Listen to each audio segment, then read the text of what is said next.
Hello my dears, നമുക്ക് ഇനി നോക്കാനുള്ളത് page number 110 മൂന്നാമത്തെ ചോദ്യമാണ്. ഇതാണ് മൂന്നാമത്തെ ചോദ്യം. ഒരു സാമാന്തരികത്തിൻ്റെ വികർണങ്ങളുടെ നീളം 8 സെൻറ്റിമീറ്ററും 12 സെൻറ്റിമീറ്ററുമാണ്. അപ്പോൾ ഒരു സാമാന്തരികത വരച്ചിട്ടുണ്ട്, അവരുടെ വികരണം വരയ്ക്കണം. വികരണം എന്ന് പറഞ്ഞാൽ എതിർ കോണുകൾ ഇങ്ങനെ എതിർമൂലകൾ, ഇതാണ് ഒരു വികരണം. അതുപോലെ അപ്പോൾ ഈ ഒരു ഒന്നാമത്തെ വികരണം നമുക്ക് 8 സെൻറ്റിമീറ്ററാണ് തന്നിട്ടുണ്ട്. ഇനി അടുത്ത വികരണം ഇവിടെ നിന്ന് ഇങ്ങനെ വരയ്ക്കുകയാണെങ്കിൽ അത് നമുക്ക് 12 സെൻറ്റിമീറ്ററാണ് തന്നിട്ടുണ്ട്. ഇനി നമുക്ക് തന്നിരിക്കുന്നത് എന്താണ്?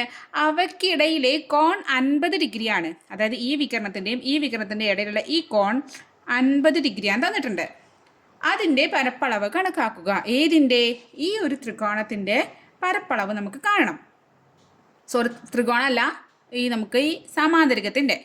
അപ്പോൾ ഈ സാമാന്തരികത്തിൻ്റെ പരപ്പളവ് കാണാൻ നമുക്ക് പല മെത്തേഡ് നമുക്കറിയാം. നമുക്ക് ഇക്വേഷനൊക്കെ വെച്ചിട്ട് ചെയ്യാൻ അറിയാം. പക്ഷേ ഇവിടെ നമുക്ക് നമ്മളെ സൈനിനെയും കോസിനും വെച്ച് ചെയ്യണം. ഈ പാഠം ഏതാണ്? ത്രികോണമിതിയല്ലേ. അപ്പം നമ്മളിവിടെ മട്ടത്രികോണം വെച്ചിട്ട് നമുക്ക് അങ്ങനെയൊക്കെയുള്ള ആ സംഭവമൊക്കെ ചെയ്യണം. അതാണ് നമ്മുടെ ലക്ഷ്യം. അപ്പോൾ ഏരിയ അല്ലെങ്കിൽ പരപ്പളവ് കാണാമെന്ന് പറഞ്ഞാൽ, അപ്പോൾ അതിനു മുമ്പ് സാമാന്തരികം എന്ന് പറയാൻ എന്താണ് പ്രത്യേകത? ഇതിൻ്റെ ഈ എതിർവശങ്ങൾ എന്തായിരിക്കും? സമാന്തരമായിരിക്കും. അതുപോലെ ഇതിൻ്റെ ഈ വികരണങ്ങളിലെ ഈ വികരണങ്ങൾ, ഇങ്ങനെ ഒരു വികരണം, ഇങ്ങനെ ഒരു വികരണം. അപ്പോൾ മൊത്തം ഈ വികരണം ഒരു 8 സെൻറ്റിമീറ്റർ എന്നുണ്ടെങ്കിൽ അത് കൃത്യം 4 വെച്ചിട്ടാണ് ഇവിടെ കട്ട് ചെയ്യുക. അത് മൊത്തം ഇത് 12 ആണെങ്കിൽ ഇവിടെ 6, ഇവിടെ 6 ആയിരിക്കും. അതായത് അതിന് എന്താ പറയുക, മധ്യബിന്ദുവിലാണ് അവിടെ അതിനെ അങ്ങനെ കട്ട് ചെയ്യണത്. മനസ്സിലായോ? അപ്പോൾ ഈ അപ്പോൾ ഇവിടെ നമുക്ക് ഇവരുടെ നീളം എഴുതുകയാണെങ്കിൽ ഇത് മൊത്തത്തിൽ 8 ആണെങ്കിൽ നമുക്കവിടെ 8 എന്ന് എഴുതിയിട്ട് നമുക്ക് എന്താക്കാം? ഈ ഒരു വശം ഇത് 4, ഇത് 4. അതുപോലെ ഇത് മൊത്തം 12 ആണെങ്കിൽ നമുക്ക് എങ്ങനെ എഴുതാം? ഇത് 6, ഇത് 6 എന്ന് എഴുതാം. ഓക്കെ. ഇനി നമുക്ക് പരപ്പളവ് കാണുന്നുണ്ടെങ്കിൽ നമ്മൾ സാമാന്തരിക ഇതാന്ന് വിചാരിക്കാം. ഒരു വികരണം മാത്രം വരയ്ക്കുമ്പോൾ ഇവിടെ നമുക്ക് 1, 2 രണ്ട് ത്രികോണങ്ങൾ, ഇതൊരു ത്രികോണം, ഇതൊരു ത്രികോണം. അപ്പോൾ ഈ ഒരു ത്രികോണവും ഈ ഒരു ത്രികോണവും രണ്ടും കൂട്ടിവെച്ചാലല്ലേ നമുക്ക് ഇതാവുക സാമാന്തരികമാവുക. അപ്പോൾ ഈ ഒരു ത്രികോണത്തിൻ്റെ ഈ പരപ്പളവ് കണ്ടാൽ, അതായത് ഈ രണ്ട് ത്രികോണം ഈക്വൽ ത്രികോണങ്ങളാണ്, അതായത് ഒരേപോലെ ത്രികോണങ്ങളാണ്. അപ്പോൾ ഇതിൻ്റെ പരപ്പളവ് തന്നെ ആയിരിക്കും ഇതിൻ്റെ പരപ്പളവും. അപ്പോൾ ഈ ഒരു ത്രികോണത്തിൻ്റെ പരപ്പളവ് കിട്ടിയാൽ മതി എന്ന് നമുക്ക് എന്തായി? നമുക്ക് സാമാന്തരികത്തിൻ്റെ പരപ്പളവായി. കാരണം ഇത് ഇൻറ്റു 2 ചെയ്താൽ, അല്ലെങ്കിൽ ഇതേ പ്ലസ് ഇത് ചെയ്താൽ സാമാന്തരികത്തിൻ്റെ പരപ്പളവാകും. അപ്പോൾ ഒന്ന് കണ്ടാൽ നമുക്ക് എന്താണ്? ഒരു ത്രികോണത്തിൻ്റെ പരപ്പളവ് കണ്ടാൽ മതി. അപ്പോൾ ഈ ഒരു ത്രികോണത്തിൻ്റെ പരപ്പളവ് കണ്ടാൽ മതി എന്നാണ് പറയണത്. അപ്പോൾ നമുക്ക് പേരൊക്കെ ഇട്ട് കൊടുക്കുകയാണെങ്കിൽ ABCD. ഇനി ഈ പോയിന്റിൽ ഈ നടുക്കിൽ നമുക്ക് എപ്പോഴും O ഇടാം. അപ്പോൾ ഇങ്ങനെ നമുക്ക് കിട്ടും. ഇനി നമുക്ക് എന്ത് ചെയ്യണം? നമുക്ക് ACD എന്ന് പറഞ്ഞാൽ ആ ഒരു ത്രികോണത്തിൻ്റെ പരപ്പളവ് കണ്ടാൽ മതി. അപ്പോൾ നമുക്ക് എന്ത് കിട്ടും? നമുക്ക് അവിടുത്തെ മൊത്തം സാമാന്തരികത്തിൻ്റെ പരപ്പളവ് കിട്ടും. അപ്പോൾ ഞാൻ ആ ത്രികോണം മാത്രമാണ് ഇങ്ങോട്ടൊന്ന് വരച്ചെടുക്കാം. ആ ത്രികോണം മാത്രം കേട്ടോ, നമുക്ക് മനസ്സിലാക്കാൻ വേണ്ടിയിട്ട്. അപ്പോൾ ഇങ്ങനെയാണ് നമ്മൾ ത്രികോണം എന്ന് വിചാരിക്കാം. ACD. അതിൽ ഇതിൻ്റെ പരപ്പളവ് കാണാൻ നമുക്ക് അറിയാം. 1/2 പാദം ഇൻറ്റു ഉയരം. ഇതാണ് നമ്മൾ ത്രികോണത്തിൻ്റെ പരപ്പളവ് അല്ലേ? 1/2 BH അല്ലേ? 1/2 ബേസ് എന്ന് പറഞ്ഞാൽ ഒരു വശം, പിന്നെ ആ വശത്തിലോട്ട് അതിൻ്റെ എതിർമൂലയിൽ നിന്ന് വരയ്ക്കുന്ന ലംബം. അതായത് ഇവിടെ വേണമെങ്കിൽ ഇതാണ് അതിൻ്റെ ലംബം. അതായത് ഇത് മൊത്തം ഇത് നമുക്കറിയാം. ഇവിടെ 4, ഇവിടെ 4, ടോട്ടൽ 8 ആണ്.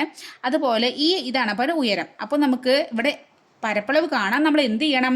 ഈ ഒരു ലംബം ഇങ്ങനെ വരച്ചിട്ട് എന്ത് ചെയ്യണം? ഈ ഒരു H നമുക്ക് അറിയില്ല. അതായത് ഇവിടെ നമുക്ക് ഈ ത്രികോണം മാത്രം നോക്കാം കേട്ടോ. അതായത് ഞാനൊന്നും കൂടെ ഈ ഒരു ബ്ലാക്കിൽ വരച്ച ഈ ഒരു ത്രികോണം കേട്ടോ. ഈ ത്രികോണത്തിന് നമ്മൾ ഇതിൻ്റെ പരപ്പളവ് കാണാൻ വേണ്ടിയിട്ട് നമുക്ക് എന്ത് ചെയ്യണം? അപ്പോൾ ഈ ഒരു ഇക്വേഷൻ വെച്ച് ചെയ്യണമെങ്കിൽ ഇത് ബേസാക്കി നമുക്ക് അറിയണ വശം ഏതാണ്? ഈ വശമാണ്. ഈ വശം നമുക്കറിയോ? ഇല്ല. ഈ വശം നമുക്കറിയോ? ഇല്ല. അപ്പോൾ നമ്മൾ ബേസായിട്ട് ഇതെടുത്തു. അതായത് മൊത്തത്തിൽ 8 എന്നുള്ള ബേസായെടുത്തു. അപ്പോൾ അതിലോട്ട് അതിൻ്റെ എതിർമൂല ഇതാ, ഈ വശത്തിൻ്റെ എതിർമൂല ഇതല്ലേ? ഇതിൽ നിന്നും ഒരു ലംബം ഇങ്ങനെ നമ്മൾ വരയ്ക്കണം. ലംബം വരയ്ക്കാൻ 90 ഡിഗ്രി ആയിരിക്കും കോൺ ഇത്. അപ്പോൾ ഈ ലംബം വരച്ചിട്ട് ഇത് കണ്ടാലാണ്, ഇത് നമുക്ക് H എന്ന് എടുക്കുകയാണെങ്കിൽ ഈ ഉയരം കണ്ടാലേ നമുക്ക് ഇവിടെ പരപ്പളവ് കാണാൻ പറ്റുള്ളൂ. അപ്പോൾ ഇവിടെ ഇനി അടുത്ത ലക്ഷ്യം എന്താണ്? ഈ H കാണണം. അതിന് ക്ലൂ തന്നിട്ടുണ്ട്. ഇവിടെ ഈ ഒരു കോണ് 50 ഡിഗ്രി നമുക്ക് തന്നിട്ടുണ്ട്. കണ്ടോ?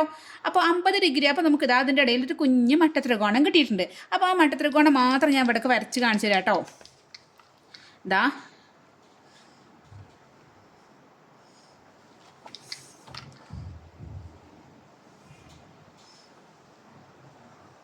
ഇങ്ങനെയാണ് നമ്മളെ മട്ടത്രികോണം. ഇതാണ് മട്ടകോണ്. ഈ കോണ് 50 ഡിഗ്രിയാണ് തന്നിട്ടുണ്ട്. ഈ ഒരു വശം നോക്ക് 6 സെൻറ്റിമീറ്റർ ആണ്. ഈ ഒരു വശം 4 തന്നിട്ടുണ്ട്. അല്ല, ഇത് 4 അല്ല കേട്ടോ, ഇത് നമുക്ക് വേണ്ട ആവശ്യമില്ല. ഇതാണ് എച്ച്. 4 പറഞ്ഞാൽ മൊത്തത്തിൽ ഇവിടെ നിന്ന് ഇതുവരെയാണ്. അപ്പോൾ നമുക്കിനി കാണണം എന്താണ്, നമുക്ക് എച്ച് കാണണം. അപ്പോൾ എച്ച് കാണാൻ ഇനിയാണ് നമ്മളെ സൈനിനെയും കോസിനെയും വിളിക്കേണ്ട സമയമായി. സൈൻ എന്ന് പറഞ്ഞാൽ അനുസരണമല്ല, എതിര് പ്രവർത്തിക്കുന്നത് നമ്മൾ പറഞ്ഞിട്ടുണ്ട്. അപ്പോൾ എതിർവശം ബൈ കർണാണ്. കോസ് പറഞ്ഞാൽ കോസ് സമീപത്തിരിക്കുന്ന ആളാന്ന് നമ്മൾ പറഞ്ഞിട്ടുണ്ട്. അത് എപ്പോഴും ഓർത്തിരിക്കണം. അപ്പോൾ ഇങ്ങനെ വരുമ്പോൾ ഇതൊരു മട്ടത്രികോണം. ഇത് നമുക്ക് അറിയണം ഇതിൽ സൈനാണോ കോസാണോ ചെയ്യേണ്ടതെന്ന്. അപ്പോൾ നോക്ക്, നമുക്ക് അറിയണ കോണിതാ ഈ കോണാണ്. 50 ഡിഗ്രിയാണ് നമുക്ക് അറിയണ കോണ്. ഈ 50ൻ്റെ എതിരാണോ എച്ചിരിക്കണത്, നമുക്ക് കാണേണ്ട ആളിരിക്കണത്, അതോ 50ൻ്റെ സമീപത്താണോ ഇരിക്കണത് നോക്കാം. അപ്പോൾ ഇത് നോക്കി, ഈ ഒരു അതായത് 90 ഡിഗ്രി മട്ടകോണിൻ്റെ ഓപ്പോസിറ്റ് ഇരിക്കണം. ഇത് ആളാരാണ്? ഇത് നമ്മളെ കർണാണ് കേട്ടോ. ഇയാളെ കണക്ക് കൂട്ടണ്ടേ, ഇത് കർണാണ്. അപ്പോൾ നോക്കി, ഈ 50ൻ്റെ നേരെ എതിരാണ് എച്ചിരിക്കണത് അല്ലേ. അപ്പോൾ നമുക്ക് എതിര് വരുമ്പോൾ എവിടെയാണ് എതിര് പ്രവർത്തിക്കുന്ന ആരാണ്? സൈനല്ലേ എതിര് പ്രവർത്തിക്കുന്ന ആളെന്ന് നമ്മൾ പറഞ്ഞിരിക്കണത്. അപ്പോൾ നമുക്കിവിടെ എന്ത് കാണണം? ഇവിടെ സൈൻ 50 കാണണം. അപ്പോൾ സൈൻ 50 എന്ന് പറഞ്ഞാൽ നമുക്കറിയാം എതിർവശം ബൈ കർണമാണ്. നമുക്ക് ഇക്വേഷനൊക്കെ നമുക്കറിയാം. ഇനി അപ്പോൾ നമുക്കൊന്നും കൂടി എഴുതാം. സൈൻ 50 ഈക്വൽ എതിർവശം ഇവിടെ എന്താണ്? എച്ച് ആണ്.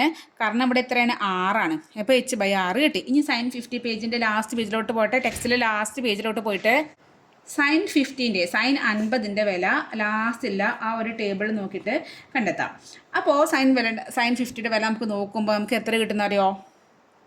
0.7660. ഇത് നിങ്ങൾക്ക് എക്സാമിന് തരും കേട്ടോ. ക്ലൂ ആയിട്ട് എന്താണ് ഓരോ ക്വസ്റ്റ്യൻ്റെ ബ്രാക്കറ്റിൽ തരും. ഇതൊന്നും നിങ്ങൾക്ക് കാണാൻ പഠിക്കേണ്ട ആവശ്യമില്ല. അപ്പോൾ എച്ച് ബൈ 6 എന്ന് വരും. ഇനി എന്താ ചെയ്യേണ്ടത്? എച്ച് ആണ് കാണേണ്ടത് അല്ലേ. എച്ച് കാണാൻ എച്ചിനെ മാത്രം ഇവിടെ നിർത്തുക. ഈ 6നോട് ഇപ്പുറത്തേക്ക് വരാൻ പറയാം. ഇവിടെ 6നെ ഹരണാണ് ചെയ്തത്. ആ 6 ഇപ്പുറത്തേക്ക് എന്താവും? വരുമ്പോൾ എന്താവും? ഗുണനായിട്ട് മാറും അല്ലേ. അപ്പോൾ നമുക്ക് എന്ത് വരും? 0.7660 ഇൻറ്റു 6 ഈക്വൽ ടു എച്ച്. അപ്പോൾ എച്ച് കാണാൻ എന്ത് ചെയ്യണം? ഇതങ്ങോട്ട് ഗുണിക്കണം. ഇത് ഗുണിക്കാൻ നമുക്ക് എങ്ങനെ ചെയ്യാം? 766 ഇൻറ്റു 6. 0 ഇടുന്ന ആവശ്യമില്ല. ഇനി 0 ഇൻറ്റു 6 0. 6 6 36 ഇഷ്ടം 3. 6 6 36 36 3 39 3 7 6 42 42 3 45. ഇനി നമുക്ക് പോയിന്റ് നോക്ക്. 1 2 3 4. അപ്പോൾ 1 2 3 4 അവിടെ പോയിന്റ് വരും. അപ്പോൾ 4.596 എന്ന് വരും. അപ്പം നമുക്ക് എച്ച് ഈക്വൽ ടു 4.596. ലാസ്റ്റ് 0 ഇടേണ്ട ആവശ്യമൊന്നുമില്ല. ലാസ്റ്റ് 0 നമുക്ക് പോയിന്റ് ശേഷം അവിടെ അപ്പുറത്ത് 0 മാത്രമേ അതിന് വരില്ല. അപ്പോൾ നമുക്ക് എന്ത് കിട്ടി? നമുക്ക് നമ്മുടെ ഉയരം കിട്ടി. ഇനി ഇത് ഉയരം നമ്മൾ എന്തിനാണ് വേണ്ടത്? നമ്മളെ ഈ ഒരു ത്രികോണത്തിൻ്റെ എന്ത് പരപ്പളവ് കാണാൻ. ഏത് ത്രികോണത്തിൻ്റെ? ഈ ബ്ലാക്കിൽ ADC ത്രികോണത്തിൻ്റെ അല്ലേ. അപ്പോൾ ഈ ത്രികോണം ADCയുടെ പരപ്പളവ് കാണാൻ നമുക്ക് ADCനെ എടുക്കാം. അപ്പോൾ നമ്മൾ ബേസ് ആയിട്ട് ഈ വശം എടുക്കുന്നത് 8. ഇനി ഇങ്ങനെ ത്രികോണം വർക്ക് ഇത് നമുക്ക് 4.596 കിട്ടി. അപ്പോൾ എന്ത് ചെയ്യാം? നമുക്ക് എങ്ങനെ കാണാം? അര ഇൻറ്റു ബേസ് എത്രയാണ്? 8 ഇൻറ്റു 4.596 ഇങ്ങനെ ചെയ്യാം. ഓക്കെ. അപ്പോൾ ഈ അരയും ഇവിടെ 8, 8ൻ്റെ ഈ 2നെയും 8നെയും വെട്ടിയിട്ട് നമുക്ക് 4 നേതാം. ഈ 4 8 അല്ലേ. 8/2 പറഞ്ഞാൽ 4 അല്ലേ. അപ്പോൾ ഇനി എന്ത് വന്നു? 4 ഇൻറ്റു 4.596 വന്നു. ഇനി എന്ത് ചെയ്യാം? നമുക്കതൊന്ന് ഗുണിച്ച് നോക്കാം. അപ്പോൾ പോയിൻ്റൊക്കെ ഒഴിവാക്കാം. 4.596 ഇൻറ്റു 4 6 4 24 ശിഷ്ടം 2 94 36 36 2 38 ഇഷ്ടം 3 14 20 20 3 23 ഇഷ്ടം 2 4 16 16 2 18. ഇനി പോയിന്റ് നോക്ക്. 3 നമ്പർ ഇപ്പുറത്താണ് പോയിന്റ്. അപ്പോൾ ആൻസറിൽ 3 നമ്പർ 1 2 3. അപ്പോൾ 18.384 എന്ന് വരും. അപ്പോൾ 18.384 ചതുരശ്ര സെൻറ്റിമീറ്റർ എന്ന് പറഞ്ഞാൽ cm² എന്നതാണ് നമുക്ക് യൂണിറ്റ്. അപ്പോൾ നമുക്ക് എന്ത് കിട്ടി? ഈ ത്രികോണത്തിൻ്റെ പരപ്പളവ് കിട്ടി. മൊത്തം ഈ ത്രികോണത്തിൻ്റെ പരപ്പളവ് കിട്ടി. ഇനി മൊത്തം സമാന്തരികത്തിൻ്റെ പരപ്പളവ് പറഞ്ഞാൽ ഈ ത്രികോണത്തിൻ്റെ അത് 18 പോയിൻ്റ് ആണെങ്കിൽ ഈ ത്രികോണത്തിന് 18 പോയിൻ്റ് ആയിരിക്കും ഇതിൻ്റെയും പരപ്പളവ്. അപ്പോൾ രണ്ടും കൂടിയാണ് കൂട്ടുക, അല്ലെങ്കിൽ 2 കൊണ്ട് ഇൻറ്റു ചെയ്യാം. അപ്പോൾ നമുക്കിനി സമാന്തരികത്തിൻ്റെ പരപ്പളവ് എന്ന് എഴുതാം. അപ്പോൾ സാമാന്തരികം എ ബി സി ഡിയുടെ പരപ്പളവ് ഈക്വൽ ടു 2 ഇൻറ്റു അല്ലെങ്കിൽ 2 വേണം ഇത് കൂട്ടിയാലും മതി കേട്ടോ 18.384 പ്ലസ് 18.384 അല്ലെങ്കിൽ 2 ഇൻറ്റു 18.384 ചെയ്യാം. അപ്പോൾ നമുക്ക് ഇൻറ്റു ചെയ്യുമ്പോൾ 18.384 ഇൻറ്റു 2 ചെയ്യുമ്പോൾ 24 8 2 16 ഇഷ്ടം 1 23 6 3 7 2 16 ഇഷ്ടം 1 1 2 1 3. അപ്പോൾ നമുക്ക് പോയിന്റ് എവിടെ ഇടണം 3 നമ്പർ ഇപ്പുറത്താണ് പോയിന്റ്. അപ്പോൾ ആൻസറും 1 2 3 അപ്പോൾ 36.768 കിട്ടും. അപ്പോൾ ഇതാണ് വായിക്കണേന്. അപ്പോൾ നമുക്ക് എന്ത് കിട്ടി ഈക്വൽ ടു 36.768 ചതുരശ്ര സെൻറ്റിമീറ്റർ അല്ലെങ്കിൽ cm². ഇതാണ് നമ്മളെ സാമാന്തരികം എ ബി സി ഡിയുടെ പരപ്പളവ്. മനസ്സിലായോ? അപ്പോൾ ഇതിൽ 4ാമത്തെ ചോദ്യത്തേക്ക് പോനി. അപ്പോൾ 4ാമത്തെ ചോദ്യം, ഒരു വശം 8 സെൻറ്റിമീറ്ററും അതിൽ ഒരു കോൺ 40 ഡിഗ്രിയും ആയി ഒരു ത്രികോണം വരയ്ക്കണം. അപ്പോൾ നമ്മളിവിടെ ആദ്യം 8 സെൻറ്റിമീറ്റർ സ്കെയിൽ അളന്നിട്ടെടുത്തിട്ട് ഒരു വര വരയ്ക്കുക. എന്നിട്ട് പ്രൊട്രാക്ടർ വെച്ചിട്ട് 40 ഡിഗ്രി ഇവിടെ മാർക്ക് ചെയ്യാം. അപ്പോൾ നമുക്കിതാ ഇങ്ങനെ കിട്ടും. ഇനി ഈ 40 ഡിഗ്രി കോണിനെതിരെയുള്ള വശത്തിൻ്റെ നീളം ചുരുങ്ങിയത് എത്ര സെൻറ്റിമീറ്റർ ആകണം എന്നാണ്. അപ്പോൾ ഈ 40 ഡിഗ്രീൻ്റെ ഇവിടെ തുറന്നിരിക്കുന്ന വശം ത്രികോണമാണെങ്കിൽ ഇവിടെ 3 വശം യോജിപ്പിക്കണം അല്ലേ, ഇവിടെ 2 വശമായിട്ടല്ലേ ഉള്ളൂ. അപ്പോൾ നമുക്ക് വേണമെങ്കിൽ എങ്ങനെ വേണമെങ്കിൽ യോജിപ്പിക്കാം. അതായത് വേണമെങ്കിൽ നമുക്ക് ഇങ്ങനെ യോജിപ്പിക്കാം, അല്ലെങ്കിൽ ഇതാ ഈ ഒരു വശം നമുക്ക് ഈ വശം ഒന്നിങ്ങനെ നീട്ടി ഇങ്ങനെ യോജിപ്പിക്കാം, വേണമെങ്കിൽ നമുക്ക് ഇങ്ങനെ യോജിപ്പിക്കാം, അല്ലെങ്കിൽ നമുക്ക് ഈ വശം ഒന്നുകൂടി നീട്ടി കുറച്ച് ഇങ്ങനെ വയ്ക്കാം, അല്ലെങ്കിൽ ഇതാ ഇവിടെ നിന്ന് ഇങ്ങനെ ആക്കിയിട്ട് ഇങ്ങനെ വയ്ക്കാം, അല്ലെങ്കിൽ ഇതാ ഇങ്ങനെ യോജിപ്പിക്കാം. എങ്ങനെ വേണമെങ്കിൽ നമുക്ക് യോജിപ്പിക്കാം. പക്ഷെ നമ്മൾ ചോദിക്കണേ ചുരുങ്ങിയ നീളാവണം. ഈ നീളങ്ങളൊക്കെ വ്യത്യാസമുണ്ട്. ഇത് അങ്ങനെ പല രീതിയിൽ നമുക്ക് ത്രികോണം ഉണ്ടാക്കാം. ഇവിടെ നിന്ന് പല രീതിയിലും എവിടെയാണ് ഇത് 40 ഡിഗ്രി നമുക്ക് ഇങ്ങനെ വേണം ഉണ്ടാക്കാം. ഇതിൽ ഏറ്റവും ചുരുങ്ങിയ നീളം എപ്പോഴാണ് വരിക എന്നാണ് ചോദ്യം. അപ്പോൾ ആലോചിക്കണം, നമ്മൾ ഏത് ചാപ്റ്ററാണ് പഠിക്കണത്? ത്രികോണമിതിയാണ്. ത്രികോണമിതിയിൽ ത്രികോണത്തിനെ കുറിച്ചിട്ടാണ്. ഏത് ത്രികോണമാണ്? മട്ട ത്രികോണമാണ്. അപ്പോൾ ആലോചിക്കുക, അപ്പോൾ ഈ ഒരു കുഞ്ഞു ത്രികോണമാണ്. ഈ വശം ഏറ്റവും ചെറിയ വശം ആവണമെങ്കിൽ ഈ ഒരു വശം കണ്ടോ, ഇതിന് പെർപെൻഡിക്കുലർ ലംബമായിട്ട് ഇതിനെ 90 ഡിഗ്രി ആയിട്ട് ഒരു വര ഇങ്ങോട്ട് വരയ്ക്കാം. അപ്പോൾ നമുക്ക് ഇതാ ഇങ്ങനെ കിട്ടും. ഈ ഒരു കോണളവ് എത്ര കിട്ടും? 90 ഡിഗ്രി കിട്ടും. അതായത് ഇത് 90, ഇതെന്താണ്? ഇതൊരു മട്ട ത്രികോണമായിട്ട് കിട്ടും. അപ്പോൾ ഇതാണ് നമ്മുടെ ഏറ്റവും ഷോർട്ടസ്റ്റ് ആയിട്ട് നമുക്ക് വരയ്ക്കണം എന്നുണ്ടെങ്കിൽ എപ്പോഴും നമുക്ക് എന്താണ് നമ്മൾ 40 ഡിഗ്രിക്ക് എന്താണ് ഒരു 40 ഡിഗ്രി കോണിന് എതിർവശം നമുക്ക് ലംബം വരയ്ക്കണം. അപ്പോൾ നമുക്ക് എന്ത് കിട്ടി? ഒരു മട്ട ത്രികോണം കിട്ടിയില്ലേ? അപ്പോൾ നമുക്ക് മനസ്സിലായി ഇനി മട്ടത്തിൽ നമുക്കൊരു കോണും കിട്ടിയിട്ടുണ്ട്. ഇനി നമുക്ക് ഏറ്റവും ചുരുങ്ങി ഈ ഒരു വശത്തിൻ്റെ നീളമാണ് കാണുന്നത്. ഈ ഒരു വശം കാണണം. ഓക്കെ, അപ്പോൾ അതിന് മുമ്പ് നമുക്ക് എഴുതാം. നമുക്ക് എങ്ങനെയാണ് നമുക്കറിയാം, നമുക്ക് വശങ്ങൾ എ ബി സി എന്ന ത്രികോണത്തിൻ്റെ പേര് കൊടുത്തിട്ടുണ്ട്. അപ്പോൾ ഈ ബി എ എന്നുള്ള വശത്തിന് ലംബമായിട്ട് സി എ വരയ്ക്കുമ്പോഴാണ് നമുക്ക് ചുരുങ്ങിയ നീളം കിട്ടുക എന്നാദ്യം എഴുതാം. അപ്പോൾ എഴുതാം, എ ബി വശത്തിന് ലംബമായി എ സി വരയ്ക്കുമ്പോഴാണ് ചുരുങ്ങിയ നീളം കിട്ടുന്നത് എന്ന് എഴുതി. ഇനി നമുക്ക് എന്താണ് കാണേണ്ടത്? ചുരുങ്ങിയ നീളം നമുക്ക് എന്താണ് കാണേണ്ടത്? എ സി ആണ് നമുക്ക് കാണേണ്ടത്. അപ്പോൾ എ സി കാണാൻ ഇത് മട്ടത്രികോണാണ്. ഒരു കോൺ നമുക്കറിയാം 40 ഡിഗ്രിയാണെന്ന് അറിയാം. അപ്പോൾ നമ്മൾ ഇനി നമുക്ക് വിളിക്കേണ്ടത് 2 പേര് ആരാണ്? സൈനും കോസും റെഡി ആയിട്ട് ഇരിക്കേണ്ടത്. ആരെയാണ് ഇവിടെ നമുക്ക് ആവശ്യം? ആരെ നിങ്ങൾക്ക് ആവശ്യം എന്ന് പറഞ്ഞിട്ടൊരു കളി കണ്ടിട്ടില്ലേ? യെസ്, അതുപോലെ ഇവിടെ സൈന് വേണോ കോസിന് വേണോ?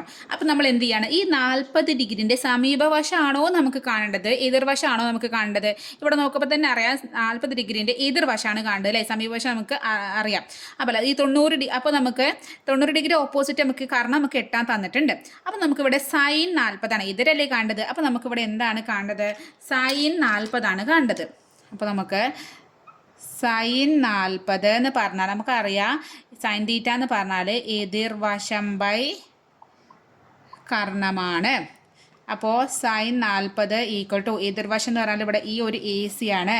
എ സി ബൈ കാരണം നമുക്ക് 8 തന്നിട്ടുണ്ട്. ഓൾറെഡി നമുക്ക് ക്വസ്റ്റ്യനിൽ തന്നിട്ടുണ്ട്. ഇനി സൈൻ 40 കാണാൻ ലാസ്റ്റ് പേജിക്ക് ഓടിപ്പോട്ടെ. അവിടെ സൈൻ 40ൻ്റെ വില നമുക്ക് തന്നിട്ടുണ്ടായിരിക്കും. നമുക്ക് കിട്ടിക്കുന്നത് 0.6 0.6428 equal to A C by 8 കിട്ടി. ഇനി എന്ത് ചെയ്യണം? എ സി കാണണം. എ സി കാണാൻ എന്ത് ചെയ്യേണ്ടത്? എ സിൻ്റെ മാത്രം ഇവിടെ നിർത്തി 8നോട് ഇപ്പുറത്തേക്ക് പോന്നോളാൻ പറഞ്ഞു. ഇവിടെ ഹരണമായിരുന്നു 8 ചെയ്തത്. അപ്പോൾ ഇങ്ങോട്ട് വരുമ്പോൾ എന്തായിരിക്കും? ഗുണനം ചെയ്യും. അപ്പോൾ എന്ത് വന്നു? 0.642 into 8 equal to A C കാണാൻ പറ്റും. അപ്പോൾ നമുക്ക് എന്ത് ചെയ്യാം? നമുക്കൊന്ന് ഇവരൊന്ന് ഇൻറ്റു ചെയ്ത് നോക്കാം. അതായത് 642 ഇൻറ്റു 8 8 64, 2 16, 16ഉം 6ഉം 16ഉം 6ഉം പറഞ്ഞാൽ നമുക്ക് 22 കിട്ടും. അപ്പോൾ 2 2 4 32, 32ഉം 2ഉം 34, 4 ഇഷ്ടം 3, 6 48, 48 3ഉം 51. ഇനി പോയിന്റ് ഇവിടെ നോക്ക് 4 നമ്പർ ഇപ്പുറത്താണ് പോയിന്റ്. അപ്പോൾ 1 2 3 4, അപ്പോൾ 5.1424 കിട്ടി അല്ലേ. അപ്പോൾ നമുക്കിവിടെ എഴുതാം AC ഈക്വൽ ടു 5.1424 സെൻറ്റിമീറ്റർ. അപ്പോൾ നമുക്ക് AC യുടെ കാര്യം ഓക്കെ. അപ്പോൾ ഇനി നമുക്ക് എന്താ കാണേണ്ടത്? ഇനി എന്തെങ്കിലും കാണാണ്ടോ? ഇല്ല, നമുക്ക് AC അല്ലേ കാണേണ്ടത്, ചുരുങ്ങിയ വശം. അപ്പോൾ നമുക്ക് 40 ഡിഗ്രി കോണിനെതിരെയുള്ള ചുരുങ്ങിയ വശം, ചുരുങ്ങിയ നീളം. അപ്പോൾ ചുരുങ്ങിയ നീളം നമുക്ക് ചുരുക്കിയിട്ട് തന്നെ എഴുതാം അല്ലേ. ചുരുങ്ങിയ നീളം ഈക്വൽ ടു 5.1424 സെൻറ്റിമീറ്റർ. അപ്പോൾ ഇത്ര ഏറ്റവും ചുരുങ്ങിയത് ഇതായിരിക്കും ഇതിൻ്റെ. ഇനി ഇതിൽ 5ാമത്തെ ചോദ്യം നോക്കാം. അഞ്ചാമത്തെ ചോദ്യം, വശം 5 സെൻറ്റിമീറ്ററും ഒരു കോൺ 70 ഡിഗ്രിയും ആയ സമഭുജ സാമാന്തരികത്തിൻ്റെ വികർണങ്ങളുടെ നീളം കണക്കാക്കുക. അപ്പോൾ നമുക്ക് ഒരു സമഭുജ സാമാന്തരികമാണ്. അപ്പോൾ സമഭുജ സാമാന്തരികം എന്ന് പറഞ്ഞാൽ സമഭുജ സാമാന്തരികം എന്ന് പറഞ്ഞാൽ അതിൻ്റെ എല്ലാ വശങ്ങളും 5 സെൻറ്റിമീറ്റർ. ഇപ്പോൾ 5 സെൻറ്റിമീറ്റർ തന്നിക്കണേ. സമഭുജാണെങ്കിൽ സമഭുജം എന്ന് പറയാം, എല്ലാ വശങ്ങളും ഈക്വൽ, സമം, ഭുജങ്ങളൊക്കെ ഈക്വൽ. അപ്പോൾ ഇവിടെ വശം 5 സെൻറ്റിമീറ്റർ തന്നെ. അപ്പോൾ ഇതും 5 ആയിരിക്കും, ഇതും 5 ആയിരിക്കും, ഇതും 5 ആയിരിക്കും, ഇതും 5 ആയിരിക്കും. ഇനി തന്നിരിക്കുന്നത് എന്താണ്? ഒരു കോൺ 70 ഡിഗ്രി. ഒരു കോൺ 70 പറഞ്ഞാൽ എല്ലാ കോണും ഏതായിരിക്കും? 70. ഇതും 70 ആയിരിക്കും, ഇതും 70 ആയിരിക്കും, ഇതും 70 ആയിരിക്കും, ഇതും 70 ആയിരിക്കും. അപ്പോൾ ഇതൊക്കെ 70 കിട്ടി. ഇത് നമുക്ക് എന്താ പറയുന്നത്? ഇതിൻ്റെ വികരണങ്ങളുടെ നീളം കണക്കാക്കണം. അപ്പോൾ ഇതിന് എത്ര വികരണം വരയ്ക്കാൻ പറ്റും? 2 വികരണം. ഇതൊരു വികരണം, ഇതൊരു വികരണം. ഈ വികരണങ്ങളുടെ നീളമാണ് നമ്മൾ കാണേണ്ടത്. അപ്പോൾ നമുക്ക് ആദ്യം ഇതിനൊരു പേരാണ് കൊടുക്കാം. നമ്മുടെ നമ്മളെ സാമാന്തരത്തിന് ABCD എന്ന് പേര് കൊടുത്ത്. അപ്പോൾ നമ്മൾ ABCD നമ്മുടെ ഇതിന് പേര് കൊടുത്ത്. ഈ ഒരു പോയിന്റ് നമുക്ക് O എന്ന് കൊടുക്കാം. ഇനി സമഭുജ സാമാന്തരികമാണെങ്കിൽ അതിൻ്റെ ഈ വികരണങ്ങൾ 2 പേരില്ലേ, ഇത് കട്ട് ചെയ്യുന്നത് ഈ 90 ഡിഗ്രിയിലാവും. അതായത് ഈ കോൺ ഇതൊക്കെ എത്രയായിരിക്കും? 90 ഡിഗ്രി ആയിരിക്കും. ഇത് എല്ലാം എന്താണ്? 90 ഡിഗ്രിയിലാണ് അവർ കട്ട് ചെയ്യുക. അപ്പോൾ നമുക്കതെങ്ങനെ പറയാം? ഇവർ ലംബമായിട്ടാണ് അവർ കട്ട് ചെയ്യുക. അതുപോലെ ഇവിടെ നേരത്തെ നമ്മൾ പറഞ്ഞില്ലേ, ഇവർ സമമായിട്ടാണ് കട്ട് ചെയ്യുക. അതായത് ഇവിടെ എത്ര ഉണ്ടോ അതിൻ്റെ പകുതിയിൽ വെച്ചിട്ട്, മൊത്തത്തിൽ 8 ആണെങ്കിൽ ഇവിടെ 4 വെച്ചിട്ടാണ് കട്ട് ചെയ്യുക നമ്മൾ പറഞ്ഞിട്ടുണ്ടായില്ലേ. അപ്പോൾ അതേപോലെ സമഭുജ സാമാന്തരികത്തിൻ്റെ വികരണങ്ങൾ പറഞ്ഞാൽ ലംബ സമഭാജികളാണ്. ലംബമായിട്ടാണ് ഇവരെ കട്ട് ചെയ്യുന്നത്. ഇതൊക്കെ എന്താണ്? ഇതിൻ്റെ ഇടയിലുള്ള കോൺ എത്രയാണ്? 90 ഡിഗ്രിക്കാണ് വെച്ചിട്ട് കട്ട് ചെയ്യണത്. അതുപോലെ തന്നെ ഇതെന്താണ്? ഈക്വൽ ആയിട്ടാണ് കട്ട് ചെയ്യുന്നത്. ഇതിനെ വികരണങ്ങൾ എങ്ങനെയാണ്? വികരണങ്ങൾ 2 പേരും ഈക്വൽ ആയിട്ട് കട്ട് ചെയ്യുന്നത്. അതാണ് സമഭാജികൾ ലംബമായിട്ട്. ഇനി ഈ കോണുകൾ അവരെന്ത് ചെയ്യുന്നറിയോ? ഇപ്പോൾ ഇതൊരു കോണ്, അതിൻ്റെ ഈ വികരണം ഇങ്ങനെ വരയ്ക്കുമ്പോൾ ഈ കോണ് മൊത്തത്തിൽ 70 ആണെങ്കിലും അതിനെ 35 പകുതിക്കാണ് കട്ട് ചെയ്യും. അതായത് ഇവിടെ നമുക്ക് എഴുതാം, ഇവിടെ ഈ ഒരു നടുക്കത്തിലെ പോയിന്റ് O എന്ന് കൊടുത്താൽ ഇവിടെ മൊത്തത്തിൽ കോൺ ADC, അതായത് ADC എന്ന് പറഞ്ഞാൽ അത് 70 ഡിഗ്രി നമുക്ക് തന്നിട്ടുണ്ട്. എല്ലാ കോണും 70 ഡിഗ്രി നമുക്ക് തന്നിട്ടുണ്ട്. അപ്പം നമുക്ക് പറയാം കോൺ ADOയും കോൺ ODCയും, അതായത് ഈ ഒരു കോണും ഈ ADO ഇത് ODC, ഇത് 2 എത്രയായിരിക്കും? 70/2 35 ഡിഗ്രി ആയിരിക്കും. അപ്പോൾ നമുക്ക് എന്ത് കിട്ടി? നമുക്ക് കിട്ടിയിരിക്കുന്നത് ഈ കോണ് 35ആണ്. ഇതിവിടെ മായ്ക്കട്ടെ, ഇതിൻ്റെ ഇടയിലല്ല, ഈ കോണ് 35, ഈ കോണ് 35. ഓക്കെ. ഇനി നമുക്ക് എന്താ കാണേണ്ടത്? നമുക്കിത് ഈ ഒരു വശം മൊത്തത്തിൽ AC-യും നമ്മുടെ വികരണങ്ങൾ പറഞ്ഞാൽ AC കാണണം, അതുപോലെ BDയും കാണണം. ACയും BDയാണ് നമുക്കിവിടെ കാണേണ്ടത്. അപ്പോൾ ഇവിടെ AC എന്ന് പറഞ്ഞാൽ AO + OC ആണ്. AO + OC. ഇവിടെ AOയും OCയും എന്താണ്? ഈക്വലാണ്. AOയും OC. അപ്പോൾ നമുക്ക് ഏതെങ്കിലും ഒന്ന് കണ്ടാൽ മതി. മനസ്സിലായോ? അപ്പോൾ നമുക്കിപ്പോൾ AOനെ എടുക്കാം കേട്ടോ. അപ്പോൾ നമുക്ക് AOനെ കാണണം. AOനെ കാണാൻ വേണ്ടിയിട്ട് നമ്മൾ എന്ത് ചെയ്യാണ്? ഞാൻ ആ ഒരു ത്രികോണം ഇങ്ങോട്ട് വരച്ച് കാണിച്ചു തരാം നിങ്ങൾക്ക് മനസ്സിലാക്കാൻ വേണ്ടിയിട്ട്. ഇങ്ങനെ ഇതാണ് നമ്മൾ 90 ഡിഗ്രി. ഈ കോൺ നമുക്ക് 35 തന്നിട്ടുണ്ട്, ഈ വശം 5 തന്നിട്ടുണ്ട്. നമുക്കിത് AO ഡി ആണ് പേര് കൊടുക്കുമ്പോൾ എ ഒ ഡി ഈ ഒരു ത്രികോണം നമ്മൾ വരച്ചിരിക്കുന്നത്. അപ്പോൾ നമുക്ക് ഈ ഒരു വശം കാണണം. എന്നാൽ നമുക്ക് ഈ ഒരു വശം കണ്ടാൽ നമുക്ക് ഇവിടുത്തെ എന്താണ് എ ഒയും ഒ സിയും ഈക്വൽ ആണ്. അപ്പോൾ നമുക്ക് ഇവിടുത്തെ ഈ വികരണം മൊത്തത്തിൽ എ സി എന്നുള്ള വികരണം കിട്ടും. അപ്പോൾ നമുക്ക് ഈ ഒരു വശം കാണാൻ നോക്ക്, ഇത് എന്ത് ത്രികോണമാണ്? മട്ടത്രികോണമാണ്. ഇതിലെ ഒരു കോൺ 35 ഡിഗ്രിയാണ്. നമുക്ക് അതിൻ്റെ ഇവിടെ കർണം 5 തന്നിട്ടുണ്ട്. ഇനി നമുക്ക് വിളിക്കേണ്ട സമയമായി ആരിനെ? സൈനിനെയും കോസിനെയും. സൈനാണോ കോസാണോ വേണ്ടത്? 35 ഡിഗ്രിയുടെ എതിരാണോ നമുക്ക് വേണ്ടത്, സമീപമാണോ വേണ്ടത്? 35ൻ്റെ എതിർവശമാണ് നമുക്ക് അറിയത്തില്ലേ. അപ്പോൾ നമ്മൾ ഇവിടെ ആരെ വിളിക്കേണ്ടത്? സൈനിനെയാണ് വിളിക്കേണ്ടത്. അപ്പോൾ നമ്മളിവിടെ എന്ത് കാണണം? സൈൻ 35 കാണണം. സൈൻ 35 എന്ന് പറഞ്ഞാൽ എന്താണ്? എതിർവശം. നമുക്ക് സൈൻ എന്ന് പറഞ്ഞാൽ എന്താണ്? എതിർവശം ബൈ കർണമാണ്. ഇവിടെ എതിർന്ന് പറഞ്ഞാൽ എ ഒ ആണ്. എ ഒ ബൈ കർണം നമുക്ക് തന്നിരിക്കുന്നത് എ ഡി. അപ്പോൾ നമുക്ക് സൈൻ 35ൻ്റെ വില ലാസ്റ്റ് പേജിൽ പോയി നോക്കുക. അപ്പോൾ നമുക്ക് കിട്ടും 0.5735 കിട്ടും. ഈക്വൽ ടു എ ഒ നമുക്ക് കണ്ടെത്തേണ്ടത് എ ഡി നമുക്കറിയാം 5 ഇനി എന്ത് ചെയ്യണം? എ ഡി കാണാൻ എ ഒ കാണാൻ 5ൻ്റെ ഇപ്പുറത്തേക്ക് കൊണ്ടുവരിക. ഇവിടെ എന്താണ് 5നെ ഹരണ ചെയ്തത്, ഇവിടേക്ക് എന്താകുമ്പോൾ ഗുണനായിട്ട് മാറും.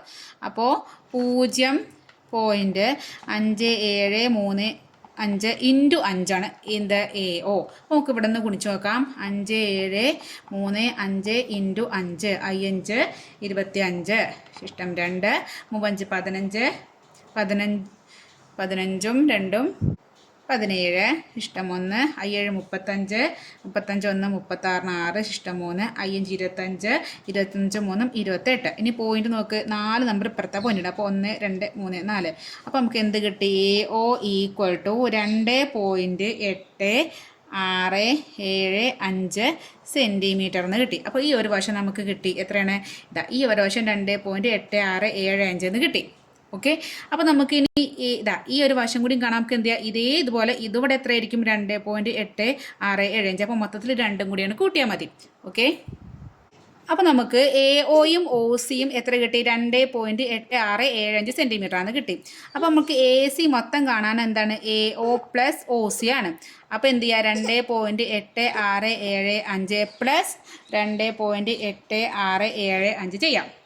അപ്പോൾ അത് രണ്ടും കൂടി കൂട്ടുമ്പോൾ, അല്ലെങ്കിൽ ഇൻറ്റു 2 ചെയ്താലും മതി കേട്ടോ. എങ്ങനെ ചെയ്യാം? 2.8675 ഇൻറ്റു 2 ചെയ്താലും മതി. 2 തവണ ആഡിന് പകരം ഇൻറ്റു 2 ചെയ്യാം. അപ്പോൾ 2 10 ശിഷ്ടം 1 7 14 3 15 ശിഷ്ടം 1 26 12 3 13 ശിഷ്ടം 1 16 3 17 ശിഷ്ടം 1 2 4 4 3 5. പോയിന്റ് ഇവിടെ ഇട്ട് കൊടുക്കുമ്പോൾ 5.735 എന്ന് കിട്ടും. അപ്പോൾ നമുക്ക് എ സി എന്ന് പറഞ്ഞാൽ A C equal to 5.735 last 0 ഇട്ടാലും കുഴപ്പമില്ല സെൻറ്റിമീറ്റർ എന്ന് കിട്ടി. അപ്പോൾ നമുക്ക് ഇവിടെ കിട്ടിയത് ഒരു വികരണം എ സി എന്നുള്ള വികരണം കിട്ടി. ഇനി അടുത്ത വികരണം ഏതാണ്? ബി ഡി നമ്മൾ ഇതേപോലെ കാണണം. അപ്പോൾ ഇനി ബി ഡിനെ വെച്ച് നോക്കാം കേട്ടോ. അപ്പോൾ ഈ ത്രികോണം വെച്ചിട്ട് തന്നെ നമുക്ക് എടുക്കാം. ഞാനിതാ ഈ ത്രികോണം തന്നെ ഇങ്ങോട്ട് വരയ്ക്കുകയാണേ. നേരം വരയ്ക്കട്ടെ. ഇതാണ് നമുക്ക് ഇത് കിട്ടിക്കുന്നത്. എ ആണ്, ഇത് ഒ ആണ്, ഇത് ഡി ആണ്. അപ്പോൾ ഈ വശം നമുക്ക് കിട്ടി. അതുപോലെ ഇത് നമുക്ക് 5 അറിയാം. ഇനി നമുക്ക് ഇവിടെ 35 നമുക്കറിയാം. ഇനി നമുക്ക് ബി ഡി കാണെങ്കിൽ ബി ഡി എന്ന് പറഞ്ഞാൽ B D equal to B D എന്ന് പറഞ്ഞാൽ ഇതാ ഈ ഡി ഒയും ഒ ബിയും കൂട്ടിയതാണ്, അല്ലെങ്കിൽ O D plus O B എന്ന് എഴുതാം. അപ്പോൾ ഈ ഒ ഡി നമുക്ക് അറിയണം. ഇവിടെ ഒ ഡി അറിയണം. നമ്മൾ എന്താ കണ്ടത്? സൈനിനെയാണോ കോസിനെയാണോ വിളിക്കേണ്ടത്? ഒ ഡി ഈ 35ൻ്റെ തൊട്ട് സമീപത്താണ് ഇരിക്കുന്നത്. സമീപത്തിരിക്കുന്നത് ആരാണ്? കോസ് ആണ് അല്ലേ. അപ്പോൾ ഇവിടെ cos 35 equal to O D by കാരണം എത്രയാണ് ഇവിടെ? A D. അതായത് cos 35 equal to O D. നമുക്ക് അതേപോലത്തെ എഴുതാം. എ ഡിക്ക് പകരം 5 എന്ന് എഴുതാം. ഇനി കോസ് 35നെ ലാസ്റ്റ് പേജിൽ പോയി നോക്കുമ്പോൾ നമുക്ക് കോസ് 35 കിട്ടും.